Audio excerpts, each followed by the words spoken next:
আসসালামু আলাইকুম। আজকে আমি আপনাদের সাথে শেয়ার করব নারিকেলের চিপস।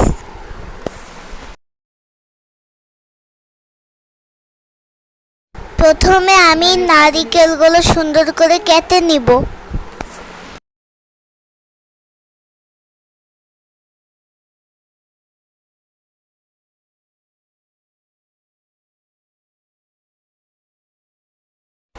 সবগুলো নারিকেল আমি চিপসের মতন কেটে নিয়েছি।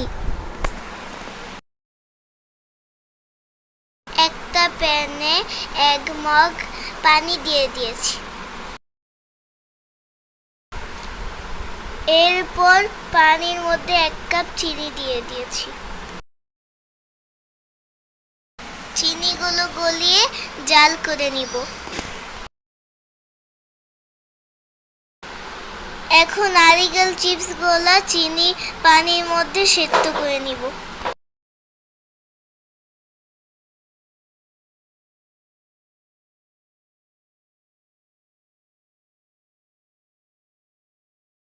এভাবে নারিকেল চিপসগুলো সেদ্ধ করে নিতে হবে। পানি আস্তে আস্তে কমে আসছে। নারিকেলগুলো সেদ্ধ হয়ে গেছে। চুলায় মিডিয়াম আঁচে নারিকেলগুলো ভাজতে থাকবো।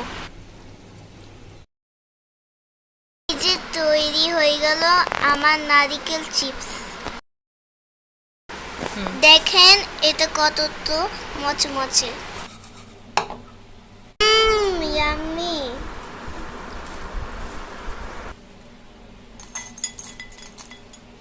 এটা খেতে এত টেস্টি। এটা চাইলে আপনারা ট্রাই করতে পারেন। খেতে খুব মজা, মচমচে। চিপস আমার খুব পছন্দ। যদি আমার রেসিপি আপনাদের ভালো লেগে থাকে, please like and subscribe to our channel.